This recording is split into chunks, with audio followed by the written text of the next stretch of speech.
welcome to our channel Give and Tag Education. আশা কৰিছোঁ আপোনালোকৰ ভালেই। আজি আমি এই ভিডিঅ'টোত ইণ্ডিয়ান পলিটি বা ভাৰতৰ ৰাজনীতি সেট 5ৰ ওপৰত কিছুমান গুৰুত্বপূৰ্ণ প্ৰশ্ন ডিসকাস কৰিবলৈ গৈ আছোঁ আৰু আগতেও আমি ইণ্ডিয়ান পলিটিৰ ওপৰত বহুকেইটা ভিডিঅ' আপলোড কৰিছোঁ। যদি আপোনালোকে চোৱা নাই চাব আৰু বুলক ভিডিঅ'টো আজি আমাৰ ষ্টাৰ্ট কৰিছোঁ। আজি আমাৰ প্ৰথম প্ৰশ্নটো হৈছে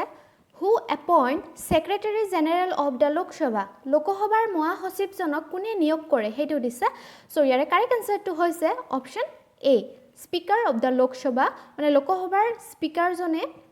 মহাসচিবজনক নিয়োগ কৰে। আৰু ফ্ৰেন্ডছ মই ইয়াতে এটা কথা ক'ব বিচাৰিছোঁ মই অপচনবিলাক কৈ নাযাওঁ কাৰণ বহুত টাইম লয়। সো আপোনালোকে অপচনকেইটা চাই ল'ব পোষ্ট কৰি পেলাই যদি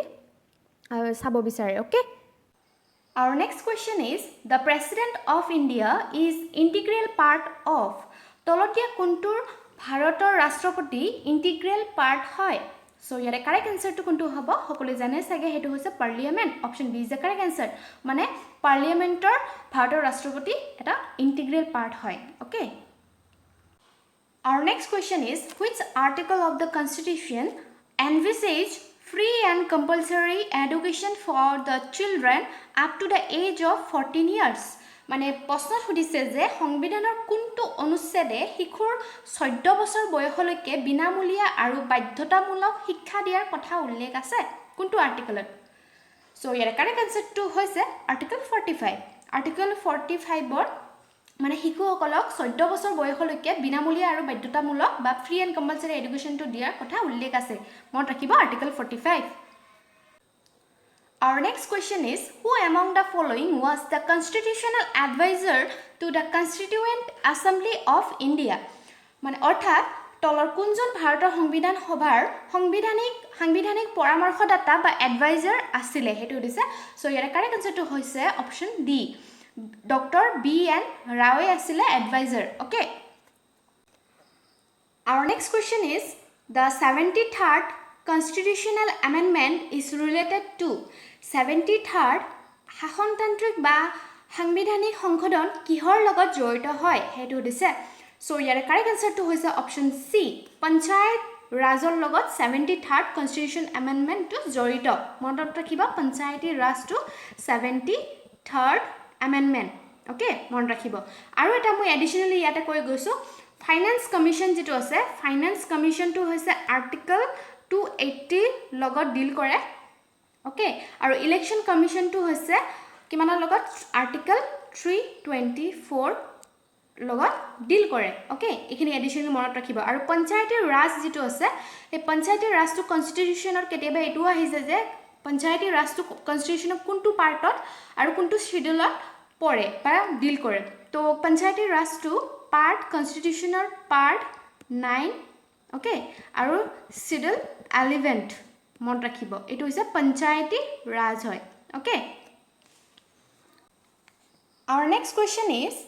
which amendment of the constitution lowered the voting age from 21 years to 18 years অৰ্থাৎ সংবিধানৰ কোনটো এমেন্ডমেন্ট বা সংশোধনীৰ দ্বাৰা ভোটিং এজ বা ভোট দিয়াৰ বয়সটো 21 বছৰ বয়সৰ পৰা 18 বছৰ কৰি দিয়া হৈছিল। সো কোনটো এমেন্ডমেন্ট এক্টৰ দ্বাৰা কৰা হৈছিল হেতু হৈছে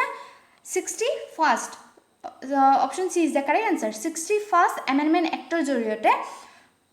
কি কৰিছে ভোটিং এজটো 21 বছৰৰ সলনি 18 বছৰ কৰি দিয়া হৈছিল okay. Our next question is, which article empower the president to impose financial emergency financial emergency মানে হৈছে আৰ্থিক জৰুৰীকালীন অৱস্থা। সো অৰ্থাৎ সুধিছে যে কোনটো আৰ্টিকেলে ৰাষ্ট্ৰপতিক আৰ্থিক জৰুৰীকালীন অৱস্থা বা ফাইনান্সিয়াল ইমাৰ্জেন্সিটো ইম্প'জ কৰাত ক্ষমতা প্ৰদান কৰিছে কোনটো আৰ্টিকেলে হেতু দিছে। সো ইয়াৰ কাৰেক্ট আনসাৰটো হৈছে অপচন ডি মানে আৰ্টিকেল 360 ডিল কৰে ফাইনান্সিয়াল ইমাৰ্জেন্সি ওকে। আৰু এই আৰ্টিকেল 360 এ কি কৰিছে ৰাষ্ট্ৰপতি বা প্ৰেসিডেন্টক আৰ্থিক জৰুৰীকালীন অৱস্থাটো ইম্প'জ কৰাত ক্ষমতা প্ৰদান কৰিছে ওকে। আৰু মই এটা কথা কৈ দিছো যেটো আমাৰ ইমাৰ্জেন্সি এই জৰুৰীকালীন অৱস্থা আমাৰ ইমাৰ্জেন্সি তিনি প্ৰকাৰৰ হয় সেই তিনি প্ৰকাৰ মই অলৰেডি আগৰ ভিডিঅ'ত ভালকে ডিসকাস কৰিছো এটো ওপৰতে যদি চোৱা নাই আপোনালোকে চাব ইণ্ডিয়ান পলিটিৰ ওপৰত। সো মই ইয়াতে ইমান ডিসকাস নকৰো। সো 3 টাইপস অফ ইমাৰ্জেন্সি থাকে যেটো হ'ল ষ্টেট ইমাৰ্জেন্সি আৰু নেশ্যনেল ইমাৰ্জেঞ্চি আৰু ফাইনেন্সিয়েল ইমাৰ্জেঞ্চি আৰু ষ্টেট ইমাৰ্জেঞ্চিটো ডিল কৰে আৰ্টিকল 356 এইটো হৈছে ষ্টেট ইমাৰ্জেঞ্চি বা প্ৰেচিডেণ্ট ইমাৰ্জেঞ্চি অ'কে আৰু আৰ্টিকল 350 যিটো আছে সেইটো হৈছে নেশ্যনেল ইমাৰ্জেঞ্চি অ'কে নেশ্যনেল ইমাৰ্জেঞ্চিৰ লগত ডিল কৰে আৰু আৰ্টিকল 362 হৈছে ফাইনেন্সিয়েল ইমাৰ্জেঞ্চিৰ লগত ডিল কৰে অ'কে আৰু এতিয়ালৈকে আমাৰ এনেকুৱা ধৰণৰ কোনো মানে ফাইনেন্সিয়েল ইমাৰ্জেঞ্চিটো ইম্প'জ কৰা হোৱা নাই এতিয়ালৈকে Our next question is Article 17 of the Indian Constitution provides for. So, এই প্ৰশ্নটো সুধিছে যে ইণ্ডিয়ান কনষ্টিটিউশ্যনৰ আৰ্টিকল 17 টো কিহৰ লগত ডিল কৰে বা কি প্ৰভাইড কৰে সেইটো সুধিছে সো ইয়াৰ কাৰেক্ট আনসাৰটো হৈছে অপচন ডি এবলিশ্যন অফ আনটাচেবিলিটি অপৃশ্যতা যেটো আছে আনটাচেবিলিটি মানে অপৃশ্যতা নোহোৱা এবলিশ্যন মানে নাইকিয়া কৰিবৰ বাবে হেতু আৰ্টিকল 17 হেতু ডিল কৰে ওকে এটা অপৃশ্যতা কিহৰ মাজত নোহোৱা কৰিবৰ বাবে হেতু হৈছে যেটো আমাৰ উচ্চ জাতি আৰু নিম্ন জাতিৰ মাজত যেটো আমাৰ অপৃশ্যতা আছিল হেতু নোহোৱা কৰিবৰ বাবে এই আৰ্টিকল 17 টো ডিল দিয়া হৈছে আৰু এই আৰ্টিকল 17 টো ডিল কৰে কিহৰ লগত এবলিশ্যন অফ আনটাচেবিলিটি আৰু এটা মই ইয়াতে এডিশনালি কৈ থৈছো আৰ্টিকল 16 যেটো আছে হেতু ডিল কৰে এই যেটো equality of opportunity in matter of public employment so চাকৰিত সকলোৱে যাতে সমান অধিকাৰ পাব হেতু আৰ্টিকল এটো 16 ৰ লগত ডিল কৰে সো এটো কথা মনত ৰাখি দিব ওকে আমাৰ নেক্সট প্ৰশ্নটো হৈছে the two words that were inserted by the 42nd amendment to the preamble of the constitution are so অৰ্থাৎ সুধিছে যে কোন দুটা ওয়াৰ্ডস 42nd অ্যামেন্ডমেন্টৰ দ্বাৰা প্ৰিএম্বলত ফাৰ্স্ট এড কৰা হৈছিল বা ইনক্লুড কৰা হৈছিল সো ইয়াৰে অপচনত এই চাৰিটা আছে সো ইয়াৰে প্ৰথমে কোন দুটা ওয়াৰ্ড মানে এড কৰা হৈছিল বা ইনসাৰ্ট কৰা হৈছিল 42nd অ্যামেন্ডমেন্টৰ থ্ৰু হেতু হৈছে কাৰেক্ট আনসাৰ অপচন সি এই দুটা ওয়াৰ্ড সোশিয়ালিস্ট আৰু সেকুলাৰ যেটো ওয়াৰ্ড এই দুটা ওয়াৰ্ড আছে সেই দুটা 42nd অ্যামেন্ডমেন্টৰ থ্ৰু দি এই প্ৰিএম্বলত ফাৰ্স্ট এড কৰা হৈছিল বা ইনসাৰ্ট কৰা হৈছিল মনত ৰাখিব সোশিয়ালিস্ট এন্ড সেকুলাৰ নেক্সট প্ৰশ্নটো হ'ল article 14 deals with so article 14 কিহৰ লগত ডিল কৰে হেতু দিছে সো ইয়াৰ কারেক্ট আনসারটো হৈছে অপচন কোনটো হ'ব option B is the correct answer the equality before law হেতু কিহৰ লগত ডিল কৰে আৰ্টিকল 14 ৰ লগত ডিল কৰে মনত ৰাখিব আৰ্টিকল ইকুয়ালিটি বিফোৰ ল মানে কি আইনৰ আগত সকলো সমান হেতু হৈছে আৰ্টিকল 14 ৰ লগত ডিল কৰে ওকে আৰু মই এডিশনালি কৈ গৈছো এটো যেটো আছে name da territory of union মানে এটো হৈছে ডিল কৰে আৰ্টিকল 1 ৰ লগত ওকে আৰ্টিকল 1 ৰ লগত ডিল কৰে মানে কোৱা হৈছে ইউনিয়ন টেৰিটৰি সকল বিলাকৰ নেম লিখা থাকে তাতে হেতু আৰ্টিকল 1 ৰ লগত ডিল কৰে আৰু formation of new state alteration of areas boundaries or existing name মানে নতুন স্টেট ৰাজ্যৰ ফৰ্মেশন হবলৈ বা কিছুমান এৰিয়া বা বাউন্ডাৰী এক্সিষ্ট কৰিব কাৰণে হেতু বা চেঞ্জ কৰিব কাৰণে হেতু ডিল কৰে কিমান আৰ্টিকল 3 মনত ৰাখিব আৰ্টিকল 3 এটো ওকে আৰু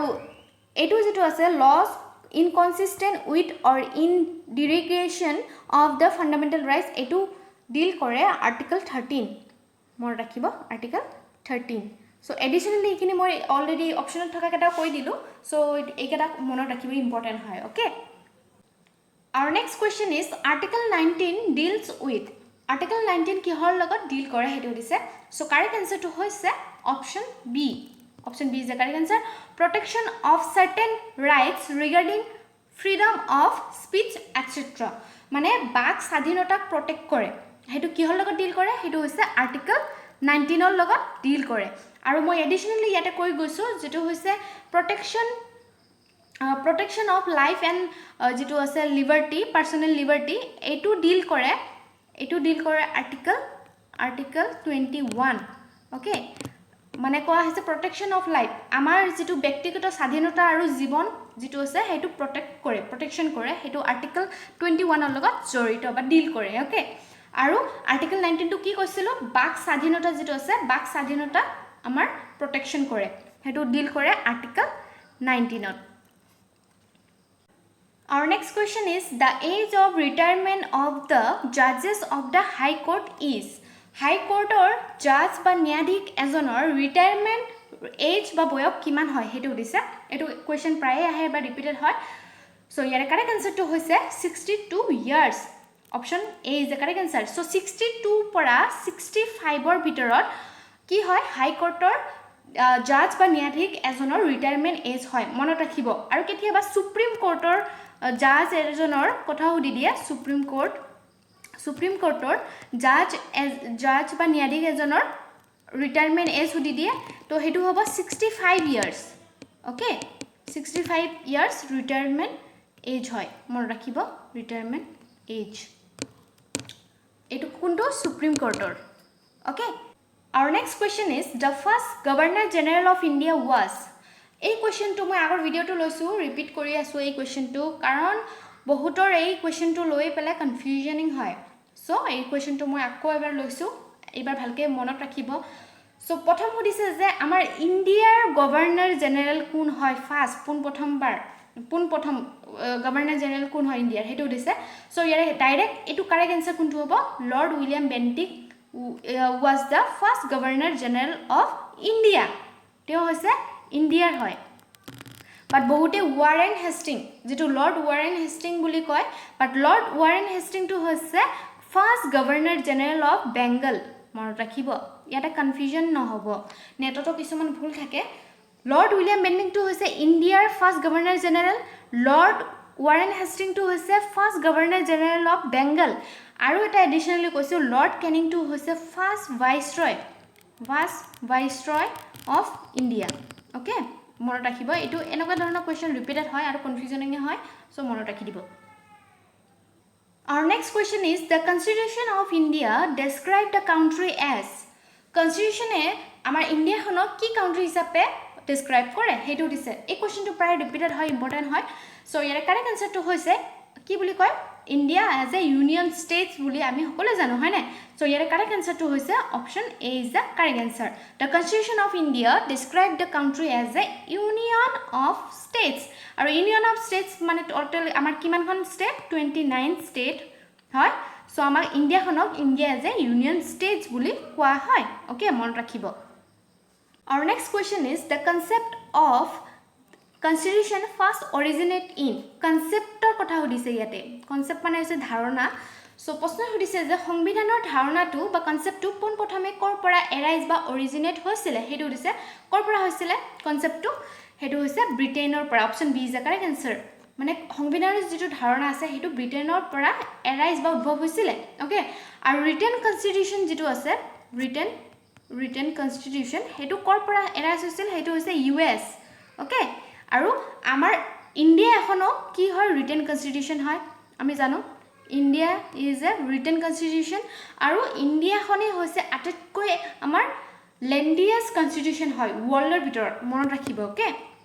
Our 16th number question is who is the custodian of the Indian Constitution Custodian মানে হৈছে ৰক্ষক বা সংৰক্ষক সো ভাৰতীয় সংবিধানৰ ৰক্ষক বা সংৰক্ষক কোন হয় হেতু দিছে তো কোন হ'ব কারেক্ট আনসার হেতু হৈছে option B is the correct answer মানে মানে ভাৰতৰ সংবিধানৰ ৰক্ষক বা সংৰক্ষক হৈছে সুপ্ৰিম কোৰ্ট অফ ইণ্ডিয়া মনত ৰাখিব এটো প্ৰায় ৰিপিটেড হয় exam Our next question is the members of the panchayat are তলতীয়া ভিতৰত পঞ্চায়তৰ মেম্বাৰস বা সদস্যবোৰক কোনে ইলেক্ট কৰে হেতু হেৰুছে সো অপশনত কি আছে nominated by the district officer the electorates of the respective territorial constituencies and next option to hoise nominated by local self government minister of the state so etu to obviously নহয় etu হ'ব নোৱাৰে আৰু এই দুটাৰ ভিতৰত কোনটো হ'ব এই দুটাৰ ভিতৰত কাৰেক্ট আনসাৰটো হৈছে option B is the correct answer মানে পঞ্চায়তৰ মেম্বাৰস বা সদস্যবোৰক কোনে ইলেক্ট কৰে যেটো এৰিয়া তেওঁলোকে থাকে তাৰ জেনাৰেল পাব্লিক বা ইলেক্টৰেটস সকলে ইলেক্ট কৰে কা পঞ্চায়তৰ মেম্বাৰসবোৰক মনত ৰাখিব Our next question is the name of the union given in the constitution is so আমাৰ ভাৰতৰ নাম কনস্টিটিউশনত কি বুলি দিয়া আছে হেতু দিছে সো এটো আপোনালোকে মোক কমেন্টত জনাবচোন কোনে জানে এটো কোৱেশ্চন বহুতৰে কনফিউজন হয় ওকে সো কোনটো হ'ব কাৰেক্ট এনসাৰটো হৈছে India or Bharat option C is the correct answer okay মানে ভাৰতৰ নামটো কনস্টিটিউশনত ইণ্ডিয়া অৰ ভাৰত বুলি লিখা আছে বাকি এইবিলাক নাই okay our next question is which is the apex level under the three tier panchayati raj system so এই প্ৰশ্ন সুধিছে যে পঞ্চায়তৰ ৰাজ সিস্টেমৰ সৰ্বোচ্চ বা এপেক্স লেভেল মানে হৈছে সৰ্বোচ্চ বা আটাইতকৈ ওপৰত থকা স্তৰ কোনটো হয় কৰ থ্ৰী টায়াৰ পঞ্চায়তৰ ৰাজ সিস্টেমৰ সো আমি জানো যে পঞ্চায়তৰ ৰাজ সিস্টেমৰ থ্ৰী টায়াৰ হয় তিনিটা স্তৰ হয় হেতু প্ৰথম যেটো স্তৰ আছে জিলা পৰিষদ হয় তাৰ যে সেকেন্ড স্তৰটো হৈছে কি আঞ্চলিক মাজৰ যেটো স্তৰ হয় আৰু আটাইতকৈ নিম্ন স্তৰ বা লাষ্ট স্তৰটো হৈছে গাঁও পঞ্চায়ত হয় সো এই প্ৰশ্ন সুধিছে যে পঞ্চায়তৰ ৰাজ সিস্টেমৰ এপেক্স লেভেল বা আটাইতকৈ সৰ্বোচ্চ বা ওপৰত থকা স্তৰ কোনটো হয় তো হেতু কাৰেক্ট আনসাৰটো হৈছে option C is the correct answer জিলা পৰিষদটোৱে হৈছে আটাইতকৈ এপেক্স লেভেল হয় পঞ্চায়তৰ ৰাজ সিস্টেমৰ সো গাঁও পঞ্চায়তটো কিহৰ লগত মানে কি কৰে থাকিব গাঁও পঞ্চায়তটো থাকিব ব্লক ভিলেজ লেভেলত গাঁও পঞ্চায়তটো থাকিব ভিলেজ লেভেলত আৰু আঞ্চলিক পঞ্চায়তটো থাকিব ব্লক লেভেল মনত ৰাখিব এইটো ব্লক লেভেল আৰু জিলা পৰিষদটো থাকিব কিহত ডিস্ট্ৰিক্ট লেভেলত থাকিব ওকে যিমান ডিস্ট্ৰিক্ট ৰিলেটেড কিবা থাকিব হেতু জিলা পৰিষদে হ্যান্ডেল কৰিব আঞ্চলিক পঞ্চায়ত হৈছে ব্লক লেভেলত আৰু গাঁও পঞ্চায়ত হৈছে গ্ৰাম পঞ্চায়ত বা ভিলেজৰ লগত ডিল কৰে ওকে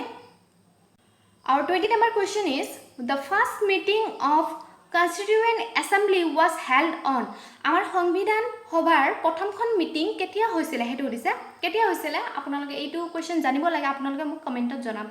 বহুত ইম্পৰ্টেন্ট কোৱেশ্চন হয় ৰিপিটেড হয় সো ইয়াৰ কাৰেক্ট আনসাৰটো হৈছে option C is the correct answer 9 December 1946 সংবিধানৰ সভাৰ প্ৰথমখন মিটিং হৈছিল ওকে মন ৰাখিব কনফিউজন নহব